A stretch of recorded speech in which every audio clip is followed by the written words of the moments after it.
All right, let's dive into something that is, without a doubt, the single most important, non-negotiable skill in cybersecurity. And yet, it's the one thing people always seem to rush past. We're talking about foundational networking. We're going to see why mastering this isn't just about getting a cert, it's about actually being able to defend a network. Let's get into it. Okay, picture this. You're new in the Security Operations Center. It's your first month, and this alert just slams onto your screen. Your heart probably jumps a little, right? You see an internal IP, you see high volume, and you see a strange-looking domain ending in .xyz. The clock is ticking. What do you do? And that's the million-dollar question, isn't it? Is this an attacker's command and control channel, secretly sending data out of your network? Or is it just some glitchy app spamming nonsense requests? The scary part is, without that deep networking knowledge, you're basically just guessing. You're flying blind. But what if you didn't have to guess? What if you could just see through all the noise?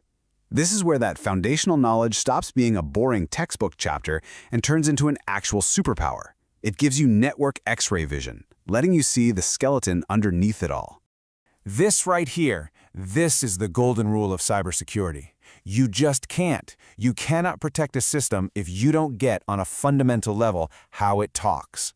Every single alert, every log file, every packet, it's all part of a conversation. And knowing the language is what separates real analysis from just blindly following a checklist. So, what makes up this X-ray vision? Well, it really comes down to three unshakable pillars. You've got TCP/IP, which are literally the rules of the road for all data traffic. Then there's DNS, the internet's giant address book. And finally, you have subnetting, the actual blueprints that show you how your network city is laid out. Okay, enough theory. Let's get our hands dirty. We're going to take that alert we saw at the beginning and tear apart a potential attack step by step. You're about to see exactly how this knowledge turns that panicked confusion into calm clarity. The attack we're dealing with here is called DNS tunneling. And let me tell you, attackers love this trick. Why? Because DNS traffic has to be allowed out. The internet literally breaks without it.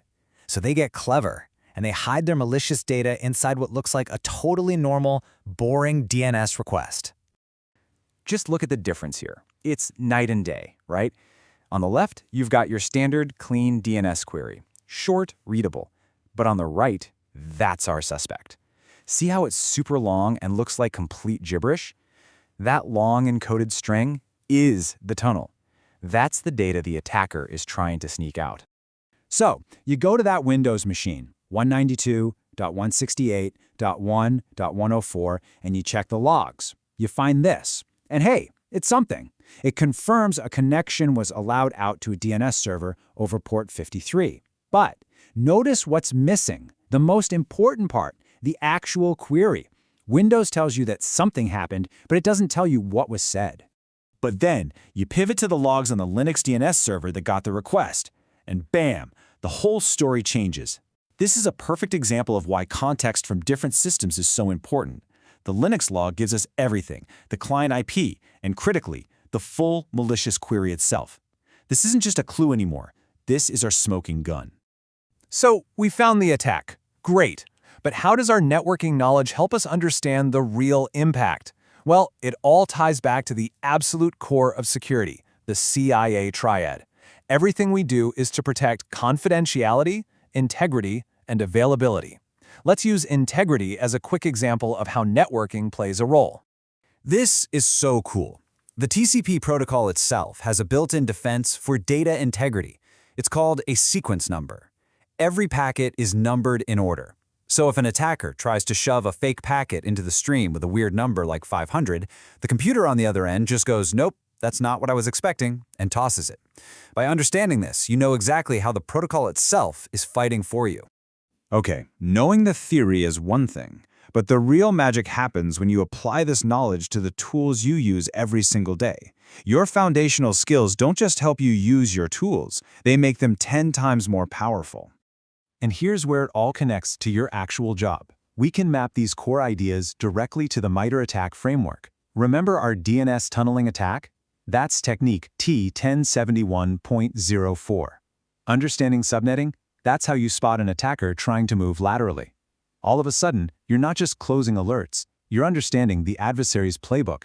So how would we proactively hunt for that attack? It could be as simple as the Splunk query. DNS uses port 53, so you tell Splunk, hey, show me all the firewall traffic going to port 53. Then you say, count up the requests from every source IP, and just show me the ones that have sent more than 100. And just like that, you found your anomaly.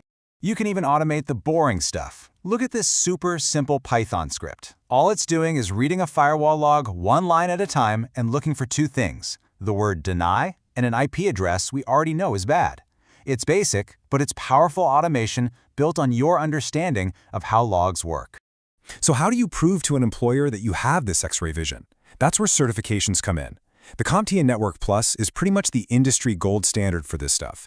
It tells a hiring manager that you didn't just skip to the fun stuff. You put in the work to master the bedrock of defense. At the end of the day, this isn't just about closing tickets faster. This is about your career path. Mastering these fundamentals is what unlocks the door to more advanced, more exciting, and more proactive roles in cybersecurity. The biggest jump you can make is from being a reactive Tier 1 or Tier 2 analyst to a proactive threat hunter. See, a Tier 2 analyst responds to the alarms. A threat hunter forms a hypothesis, like, I bet someone could use DNS tunneling here, and then uses their deep networking knowledge to go find the bad guys before the alarm ever goes off. And yeah, that proactive skill set, it has very real, very tangible rewards.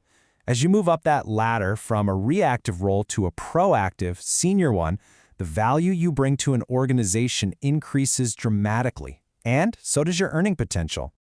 So let's bring it all home. The path from being a junior analyst to an elite threat hunter isn't paved with learning a million different flashy tools.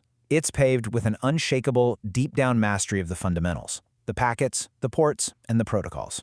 And that really leaves you with one final question to ask yourself. Tools will change. AI will change things. New attacks will pop up every day. But the fundamentals of how the internet works, they're not going anywhere. So, are you building a foundation that will last your entire career?